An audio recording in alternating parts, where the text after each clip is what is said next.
ADGP MR Ajith കുമാറിനെതിരായ അന്വേഷണത്തിന്റെ report സമർപ്പിക്കാതെ DGP.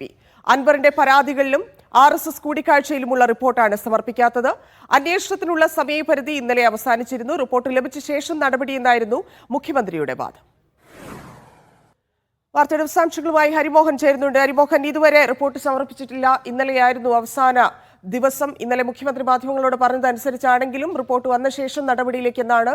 നടപടി വൈകുന്നതാണോ, report റെഡിയായില്ലെന്നാണോ, എന്താണ് മനസ്സിലാക്കേണ്ടത്? ധന്യ, ക്രമസമാധാന ചുമതലയുള്ള ADGP സ്ഥാനത്ത് നിന്ന് MR അജിത് കുമാറിനെ നീക്കുമോ ഇല്ലയോ എന്നുള്ള ചോദ്യത്തിന്റെ ഉത്തരം ലഭിക്കുക സംസ്ഥാന പോലീസ് മേധാവി സമർപ്പിക്കുന്ന റിപ്പോർട്ട് മുന്നിൽ വെച്ചുകൊണ്ടായിരിക്കും. ആ റിപ്പോർട്ടിന്റെ അടിസ്ഥാനത്തിലാകാം. റിപ്പോർട്ടിൽ പറഞ്ഞിരിക്കുന്ന കാര്യങ്ങളുടെ കണ്ടെത്തലുകളുടെയും ഒപ്പം തന്നെ തുടർ നടപടികൾക്കുള്ള സംസ്ഥാന പോലീസ് മേധാവിയുടെ ശുപാർശകളുടെയും അടിസ്ഥാനത്തിലായിരിക്കും മുഖ്യമന്ത്രി നേരിട്ട് അത്തരത്തിലൊരു തീരുമാനമെടുക്കുക. ഈ തീരുമാനം എന്ന് പറയുമ്പോൾ അതിനകത്തൊരു പ്രധാനപ്പെട്ട കാര്യം, CPI അടക്കമുള്ള ഘടകകക്ഷികൾ ഇത്തരത്തിൽ സമ്മർദ്ദം ചെലുത്തുമ്പോൾ അജിത് കുമാറിനെ മാറ്റേണ്ടി വരും എന്നുള്ളൊരു അവസ്ഥയിൽ സർക്കാർ നിൽക്കുകയാണ്. പക്ഷെ അപ്പോഴും അന്വേഷണ റിപ്പോർട്ട് വരട്ടെ എന്നുള്ള ഒരു നിലപാടിലാണ് മുഖ്യമന്ത്രി നിൽക്കുന്നത്. അപ്പോൾ അന്വേഷണ റിപ്പോർട്ട് എത്രത്തോളം വൈകുന്നു അത്രത്തോളം അജിത് കുമാറിനെതിരായിട്ടുള്ള നടപടിയും വൈകുമെന്നുള്ളതാണ് അതിനകത്തൊരു പ്രധാനപ്പെട്ട പ്രശ്നം. രണ്ട് റിപ്പോർട്ടുകളാണ് സമർപ്പിക്കേണ്ടത്. ഒന്ന്, സംസ്ഥാന പോലീസ് മേധാവിയുടെ നേതൃത്വത്തിലുള്ള പ്രത്യേക അന്വേഷണ സംഘം നടത്തിയ അന്വേഷണം. അത് PV അൻവർ MLA നൽകിയിട്ടുള്ള പരാതികളിലാണ്. അത് 15ഓളം പരാതികളായിരുന്നു അൻവർ നൽകിയിട്ടുള്ളതെങ്കിലും ഇതിൽ ചില കാര്യങ്ങൾ മറ്റ് ഏജൻസികൾക്ക്, അതായത് വിജിലൻസിനും ക്രൈംബ്രാഞ്ചിനും നൽകിയതിനാൽ ഏറെക്കുറെ ഒരു 10ഓളം പരാതികളിലാണ് ഇപ്പോൾ അന്വേഷണം നടത്തി അത് പൂർത്തിയായിരിക്കുന്നത്. രണ്ടാമത്തേത് RSS നേതാക്കളുമായി ADGP MR അജിത് കുമാർ നടത്തിയ കൂടിക്കാഴ്ച സംബന്ധിച്ചിട്ടുള്ള റിപ്പോർട്ടാണ്. അതാണ് ഇതിനകത്ത് ഏറ്റവും പ്രധാനപ്പെട്ടത്. PV അൻവറിന്റെ പരാതികളിൽ ആവശ്യത്തിന് അല്ലെങ്കിൽ മതിയായ തെളിവുകളില്ല എന്നുള്ളൊരു വിലയിരുത്തൽ അന്വേഷണത്തിന്റെ അവസാന ഘട്ടത്തിലൊക്കെ സംസ്ഥാന പോലീസ് മേധാവിയുടെ ഭാഗത്തുനിന്ന് വന്നിരുന്നു. അതുകൊണ്ട് PV അൻവർ നൽകിയ പരാതികളിലെ അന്വേഷണം മാറ്റി നിർത്തിയാൽ പോലും RSS നേതാക്കളുമായുള്ള അജിത് കുമാറിന്റെ കൂടിക്കാഴ്ച സംബന്ധിച്ചിട്ടുള്ള റിപ്പോർട്ടായിരിക്കും അജിത് കുമാർ ആ സ്ഥാനത്ത് തന്നെ തുടരുമോ ഇല്ലയോ എന്നുള്ളതിൽ അവസാന തീരുമാനത്തിലേക്ക് എത്തിക്കുക. കാരണം RSS നേതാക്കളുമായി നടത്തിയ കൂടിക്കാഴ്ചയിൽ സർവീസ് ചട്ടലംഘനം കണ്ടെത്തിക്കഴിഞ്ഞാൽ അജിത് കുമാറിനെതിരെ സ്ഥലം മാറ്റ നടപടി മാത്രമായിരിക്കില്ല, സസ്പെൻഷൻ നടപടി വരെ എടുക്കേണ്ട സാഹചര്യത്തിലേക്ക് സംസ്ഥാന സർക്കാർ കടന്നുപോകും. അതായത് ഇതിനകത്ത് സർവീസ് ചട്ടലംഘനം എന്ന് പറയുന്നത് ഗുരുതരമായിട്ടുള്ള അച്ചടക്ക ലംഘനമാണ്. അതിനകത്ത് സ്ഥലം മാറ്റം കൊണ്ട് മാത്രം തൃപ്തിപ്പെടാൻ കഴിയില്ല. കാരണം മുൻകാലങ്ങളിലൊക്കെ തന്നെ ഉദ്യോഗസ്ഥർക്കെതിരെ, പ്രത്യേകിച്ച് IPS ഉദ്യോഗസ്ഥർക്കെതിരെ നടപടിയെടുത്തിട്ടുള്ളതൊക്കെ തന്നെ, സർവീസ് ചട്ടലംഘനത്തിന്റെ പേരിൽ നടപടിയെടുത്തിട്ടുള്ളതൊക്കെ തന്നെ അതൊരു സസ്പെൻഷൻ രൂപത്തിലാണ്.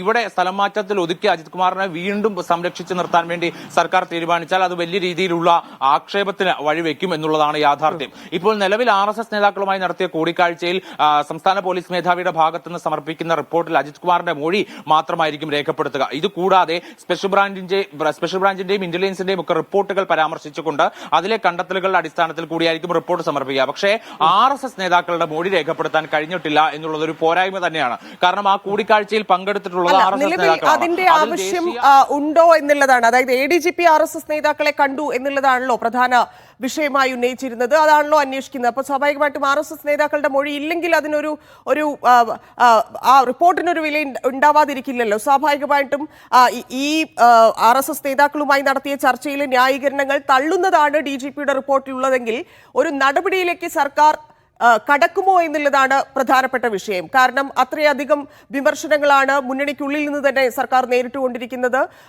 കടുത്ത രീതിയിൽ പല വിഷയങ്ങളിലും ഘടകകക്ഷികൾക്കുള്ളിൽ എതിർപ്പുണ്ടാക്കുന്ന, ഇല്ലെങ്കിൽ അവർക്ക് ബുദ്ധിമുട്ടുണ്ടാക്കുന്ന കാര്യങ്ങൾ പ്രത്യേകിച്ച് പൂരം വിഷയത്തിൽ ഉൾപ്പെടെ സംഭവിച്ചിട്ടുണ്ട്. അപ്പോൾ സ്വാഭാവികമായിട്ടും ഇന്നലെ മുഖ്യമന്ത്രി ആ ഉറപ്പും നൽകിയിട്ടുണ്ട് CPIക്ക് എന്നാണ് അറിയാൻ സാധിച്ചിരിക്കുന്നത്. അപ്പോൾ ഈ കൂടിക്കാഴ്ചയിൽ ഉണ്ടായിരിക്കുന്ന, ഇല്ലെങ്കിൽ അതിനെ ന്യായീകരിച്ചുകൊണ്ട് ADGP പറഞ്ഞിരുന്ന കാര്യങ്ങൾ അങ്ങനെയല്ല എന്ന് തെളിയുകയാണെങ്കിൽ നടപടി ഉണ്ടാകുമോ സർക്കാരിന്റെ ഭാഗത്തു നിന്ന്?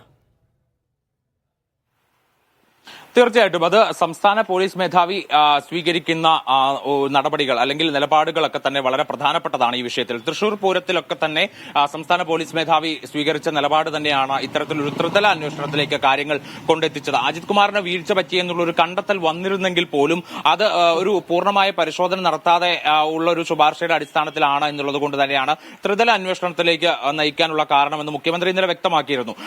പക്ഷേ ഇതങ്ങനെയല്ല. ഇതൊരു പരിശോധന മാത്രമല്ല, കൃത്യമായ അന്വേഷണം അന്വേഷണം നടത്തിയ ശേഷം സമർപ്പിക്കുന്ന റിപ്പോർട്ടാണ്. അതുകൊണ്ട് തന്നെ സംസ്ഥാന പോലീസ് മേധാവി ഇതുവരെ സ്വീകരിച്ചു പോകുന്ന നിലപാടുകൾ അജിത് കുമാറിന് എതിരായിട്ടുള്ള അജിത് കുമാറിനെ ആ സ്ഥാനത്ത് നിന്ന് മാറ്റി നിർത്തണം എന്നതടക്കമുള്ള ആവശ്യങ്ങൾ നിരന്തരം ഉന്നയിച്ചുകൊണ്ടിരുന്ന അതേ വ്യക്തി തന്നെ ഇതിന്റെ അന്വേഷണം നടത്തി റിപ്പോർട്ട് സമർപ്പിക്കുമ്പോൾ അദ്ദേഹത്തിന്റെ അന്വേഷണത്തിൽ കുറച്ചുകൂടി സുതാര്യത വന്നിട്ടുണ്ട്, അല്ലെങ്കിൽ ഒരു നിഷ്പക്ഷമായിട്ടുണ്ട് എന്നുള്ളത് നമുക്ക് സ്വാഭാവികമായിട്ടും അനുമാനിക്കാൻ കഴിയുന്ന കാര്യമാണ്. അതുകൊണ്ട് തന്നെ അദ്ദേഹത്തിന്റെ കണ്ടെത്തലുകൾ എന്താണ്?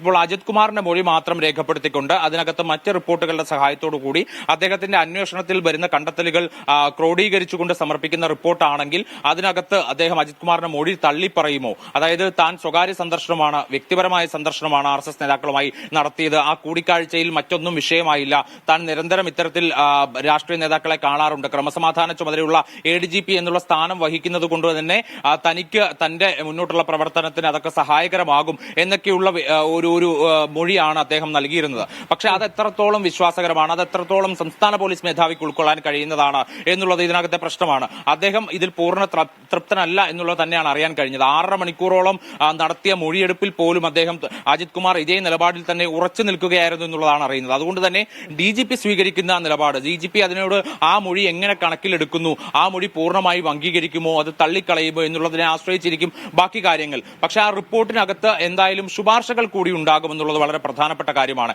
എന്ത് നടപടിയാണ് സ്വീകരിക്കേണ്ടത്, അല്ലെങ്കിൽ മറ്റൊരു അന്വേഷണം, വിശദമായ അന്വേഷണത്തിന്റെ ആവശ്യമുണ്ടോ തുടങ്ങിയ കാര്യങ്ങളൊക്കെ തന്നെ മാറ്റുക, ക്രമസമാധാന ചുമതലയിൽ നിന്ന് മാറ്റുക എന്നുള്ളതായിരുന്നു CPIയുടെ ആവശ്യം. പക്ഷേ അങ്ങനെയല്ലാതെ ഗുരുതരമായിട്ട് ഇപ്പൊ DGP ഇതിൽ എന്ത് കണ്ടെത്തൽ എന്നുള്ളത് ഹരി പറഞ്ഞതുപോലെ ആ കണ്ടെത്തൽ ഗുരുതരമാണെങ്കിൽ ഒരു സസ്പെൻഷനോ തുടർന്നുള്ള നടപടികളിലേക്കോ കടക്കാനുള്ള സാധ്യതയുണ്ടോ? തീർച്ചയായിട്ടും അതിനുള്ള സാധ്യതയുണ്ട്. പക്ഷെ അതിന് മുഖ്യമന്ത്രി തന്നെ വിചാരിക്കേണ്ടിയിരിക്കുന്നു. എന്ത് ശുപാർശ സംസ്ഥാന പോലീസ് മേധാവി നൽകിയാലും അതിൽ അന്തിമമായ തീരുമാനം എടുക്കേണ്ടത് മുഖ്യമന്ത്രിയാണ്. പക്ഷെ അതിനിടയ്ക്ക് മറ്റൊരാൾ കൂടിയുണ്ട്. അദ്ദേഹത്തിന്റെ റിപ്പോർട്ടും വളരെയധികം പ്രധാനപ്പെട്ടതാണ്. അത് ആഭ്യന്തര സെക്രട്ടറി വിശ്വനാഥ് സിൻഹയാണ്. കാരണം അദ്ദേഹത്തിനാണ് ഈ റിപ്പോർട്ട് DGP സമർപ്പിക്കുക. മറ്റെന്തെങ്കിലും പ്രത്യേക കാരണങ്ങളുള്ളപ്പോൾ മാത്രമാണ് നേരിട്ട് റിപ്പോർട്ട് സമർപ്പിക്കുക. പക്ഷേ ഈ റിപ്പോർട്ടും ആഭ്യന്തര സെക്രട്ടറിക്കാണ് സമർപ്പിക്കുക എന്നറിയുന്നു. അദ്ദേഹമാണ് ഈ ശുപാർശകളൊക്കെ കണക്കിലെടുത്തുകൊണ്ട് അദ്ദേഹത്തിന്റെ കൂടി ഒരു റിപ്പോർട്ട് വെച്ചുകൊണ്ട് ഇത് മുഖ്യമന്ത്രിക്ക് സമർപ്പിക്കുക. അപ്പോൾ ആഭ്യന്തര സെക്രട്ടറി എടുക്കുന്ന നിലപാടും ഇതിനകത്ത് വളരെ പ്രധാനപ്പെട്ടതാണെന്നുള്ളതാണ് ഒരു യാഥാർത്ഥ്യം. അപ്പോൾ നേരത്തെ തൃശൂർ പൂരത്തിന്റെ അന്വേഷണവുമായി ബന്ധപ്പെട്ടുകൊണ്ട് തുടരന്വേഷണം വേണം എന്ന് ആവശ്യപ്പെട്ട ഒരു വ്യക്തി ആഭ്യന്തര സെക്രട്ടറി കൂടിയാണ്. അതായത് DGP മുന്നോട്ട് വെച്ച ശുപാർശകൾ അതേപടി അംഗീകരിച്ചുകൊണ്ട് തന്റെ റിപ്പോർട്ട് കൂടി ഉൾപ്പെടുത്തിയാണ് ആഭ്യന്തര സെക്രട്ടറി എന്ന് മുഖ്യമന്ത്രിക്ക് സമർപ്പിച്ചത്. ഇതോടുകൂടി സംസ്ഥാനത്തെ 2 പ്രധാനപ്പെട്ട ഉദ്യോഗസ്ഥർ, അത് ആഭ്യന്തര സെക്രട്ടറിയും DGPയും നൽകിയ റിപ്പോർട്ടുകളെ ഒരു തരത്തിലും അവഗണിക്കാൻ കഴിയില്ല എന്നുള്ളൊരു ബോധ്യം വന്നതോടുകൂടിയാണ് മുഖ്യമന്ത്രിക്ക് ത്രിതല അന്വേഷണത്തിലേക്ക് പോകേണ്ടി വന്നത്. ഈ കുറിയും, അതായത് ഈ വിഷയത്തിലും RSS നേതാക്കളുമായുള്ള കൂടിക്കാഴ്ചയിലും ഇത് സംബന്ധിച്ച ഈ റിപ്പോർട്ടുകൾ വളരെ പ്രധാനപ്പെട്ടതാണ്. അതിനകത്ത് മുഖ്യമന്ത്രിക്ക് ഒഴിവാക്കി പോകാൻ കഴിയാത്തത്ര പ്രശ്നം ഉണ്ടായിക്കഴിഞ്ഞാൽ ഉറപ്പായിട്ടും ഈ സസ്പെൻഷൻ അടക്കമുള്ള നടപടികളിലേക്ക് കടക്കേണ്ടി വരും. അത് DGP ഇതിനെ സർവീസ് ചട്ടലംഘനമായി കാണുന്നുണ്ടോ എന്നുള്ളതാണ് അതിനകത്ത് നോക്കിക്കാണേണ്ടത്.